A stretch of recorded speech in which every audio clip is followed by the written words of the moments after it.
va continuer et qu'on l'entendra dans les prochains jours afin que léegi nag le procureur de la République question yi mu posé woon yi mu laajte woon pour que ñu xoolal ko ba mu doon transmettre dossier bi les réponses est-ce que elles sont suffisantes pour lui ou bien elles sont pas suffisantes pour lui lan mooy la suite des événements. Est-ce que aussi c'est pas sa façon à lui de se poser. C'est comme ça qu'on se pose.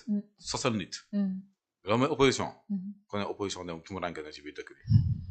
si nii la ñuy opposé woo. donc en tant que góor yëpp dem toog seen biir kër ba ñu opposé woo. parce que gisoon nañu. bu Thérèse bi moo tax may wax loolu. fa mu mujjee bañ ko woowee dafa ne politique la rek. non dafa nànk. dafa nànk avant politique bi. waaw boo ñu duggee ci biir bureau bi. waaw qu'est-ce qui s'est passé.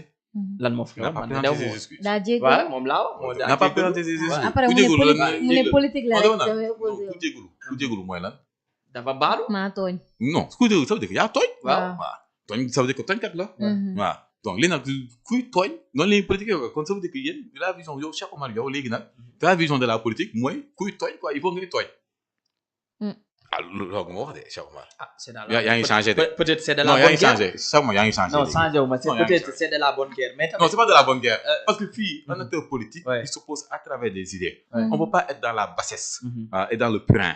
mais may Saliou ku nekk xam na ni jamono bi la politique au Sénégal dem na ba mujj maanaam fond wu nit ki la au lieu que nga ñëw s'opposé wu ak moom ci ay activités politiques am ak leneen mais ñaata yoon lañ fi gis koo xam si ne day wax dara ñu dugg ci biir famem xool loqati démbam ak bërki démbam.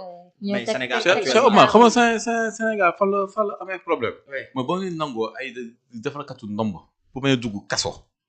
nga xam ne Samba Boy lay gën a jàppale que ni góor yi ak ñu ci sérieux yi dem ba nekk acteur politique dem ba nekk député foofu leen waroon xam ne que su dëkk bi il a un problème. waaw et malheureusement on en est là. ok mais très rapidement rek balaa ñu jeexal foofu dañu gis tamit du Cheikh Bara kese gis nañ fi keneen tamit koo xam si ni génn attaqué Cheikh Oumar ñeneen ak ñeneen.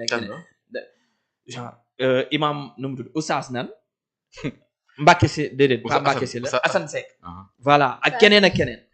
mais est-ce que c'est la façon bi nga xam ne si nii maanaam Cheikh Oumar lañ dul comprendre fi mu yëkkatee wala moom tamit mooy wax yoo xam ne si les c'est ça oui parce que li muy argumenté c'est ça oui parce que islam comme yeneen oustaz ni ñu koy gisee moom d'une part sont plus profondes merci beaucoup d'une part mën nañu wax moom fi muy waxee nit ñi duñ ko comprendre wala moom mooy wax ci côté boo xam si ni toujours lu rëy parce que ñu bari dañ naan heure bu génnee wax lu rëy c'est-à-dire des mots yoo xam si ni ñenn ñu bari dañ koy jàppee ni kii boo ko woon waxee nii xam loolu lan la ñàkk xam-xam point soo nekkee boroom xam-xam nit ki lu mu wax am na foo koy peese ak noo koy analyser ça va pas du l'automatique mais soo nekkee un cancre mais c'est tout à fait normal léegi su lu rëy loolu si la ñuy defee transition sax dugg ci affaire u tirailleurs yi barki démb lañ doon amal li nga xam ne moo di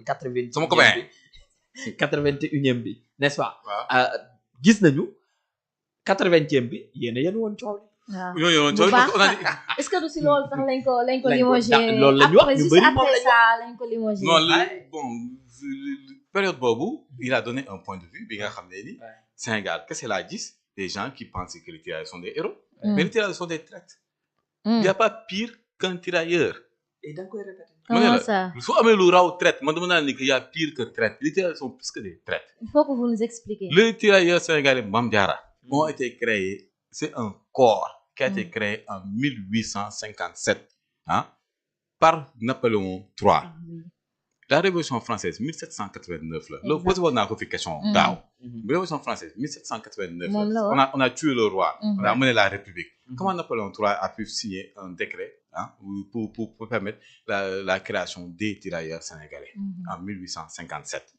Les tirailleurs sénégalais boobu ñu ko créé. dafa amoon pour mission de mener les campagnes de conquête de soumettre les résistances locales tirailleurs sénégalais ñoom leen yóbbu au Soudan français mooy El Hadj Oumar Tall Samori Touré ñoo xeex contre moom ñu yóbbu leen au Fouta Djallon en Guinée ñu yóbbu leen au Dahomey contre Béhanzin ñu yóbbu leen au Tchad ñu yóbbu leen au Cameroun au Mali en Haute-Volta au Niger ñu jël leen yóbbu leen nu mu à Madagascar en 1895 après du xool y avait foofu 15 000 tirailleurs sénégalais qui avaient été déployés. On les a pris en Afrique de l'Ouest pour les amener à Madagascar. Ils ont commis là-bas des massacres. Le massacre d'Ambiki. C'était le 29 août 1897. Les chiffres parlent de 95 à 5 000 morts. Ils ont tué le roi, ils ont tué tous ces gens-là. Toutes les conquêtes coloniales, yi am nu mu di que la France a fait c'est grâce aux tirailleurs français mais ñu doon xeex suñu maam xeex suñu ay héros xeex ñi nga xam ne ñoom ñoo jugoon pour xeex tubaab bi ah ñooñu c'était quoi ay héros leen ce sont des traîtres ñoo rey les rois ñoom la ñuy utiliser la France moom la utiliser Faidherbe les a utilisé comme un bras son bras armé au nord lorsque Faidherbe est parti et a décimé tout le nord taal village yi rey population bi rey nag yi rey yi fa nekk yëpp mais qui l'a fait c'est pas du ay tubaab mais est-ce que tamit nekkul dañu leen a forcer parce que tey ñu ngi nekkee woon ci situation boo xam si ni Cheikh Oumar ñu nekk victime de manipulation merci beaucoup mooy forcé bi manipulation voilà victime ah oui parce que supériorité amoon na foofu Faidherbe avait besoin de soldats locaux et ils avaient promis que à chaque fois qu'ils feront nu mu tudd gagneront une bataille tout ce qui se trouve là leur appartient waaw c'est ça waaw ay victimes lañ c'est pas des victimes ñoom aussi ay victimes lañ dañ leen manipuler manipulation parce que cette période là Mame Diarra bi boobu ma ñëw jël la fekk la ne la Mame Diarra li naa su ma liggéeyee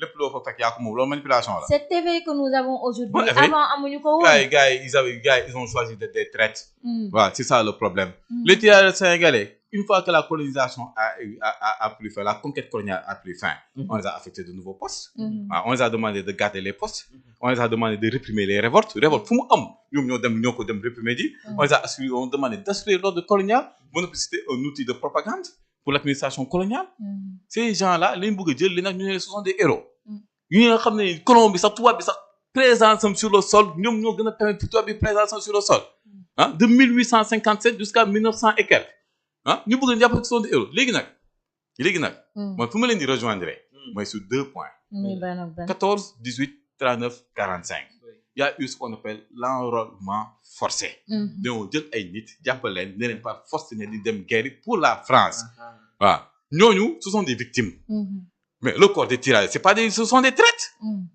ce sont des traîtres bii gën a dee Thiaroye 44 les régiments colons blancs ils étaient toujours emprisonnés ce sont les noirs qu'on a libérés après ñu libérer tubaab bi boo ñu ñëwee fii à Thiaroye qu'a tiré sur eux il y a certains qui disent que ce sont des noirs qui ont tiré sur eux et pas les colons su ma juumalee c'est le premier et le 6e régiment des tirailleurs qui a tiré sur eux c'était des noirs c'est exactement comme moo leen jël dugal leen ci ay charniers suul leen du ay tubaab de ba léegi ce sont des noirs ce sont des tirailleurs mais ñooñu ay héros lañ ñu bëgg a Sénégal coûte que coûte forcé ñu que le corps des tirailleurs ce sont des héros mais ñu rey dañu wax ce sont des héros mais pas non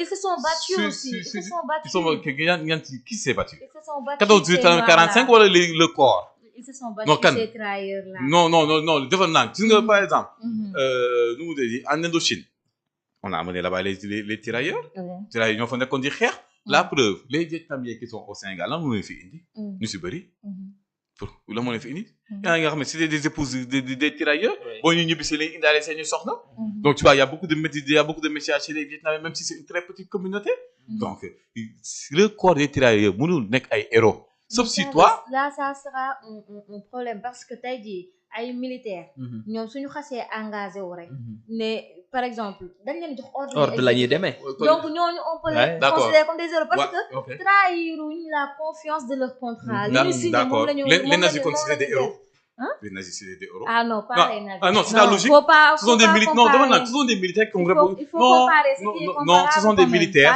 non les nazis c'est des héros si su ma dégg c'est parce que ce sont des militaires les nazis qui commettaient des massacres les militaires ont commis des massacres imagine nga dugg mais le contexte de la colonisation au nord quand Faidherbe a fait ces massacres au nord il a vu brûler tous les villages rey ñi fa nekkoon ñëpp ça c'est pas un massacre loolu du massacre Mame Diarra les nazis ils ont commis des massacres pourtant ils répondaient aux autres c'est le contexte dans lequel tu te bats qui fait de toi un héros ou un traître voilà le contexte dans lequel ils se battaient c'était pour permettre aux occidentaux ou aux colons ou à la France de pouvoir créer sa domination de pouvoir éliminer toute forme de résistance et de pouvoir exploiter un peuple un continent afin de tirer le maximum de ses ressources. Mais loolu à qui la faute?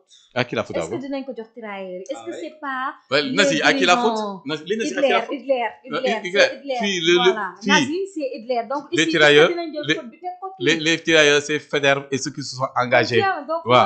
Donc les tirailleurs le corps créé en 1857 par Napoléon III, c'est un corps destiné à tirailleurs, c'est pas le nom exactement.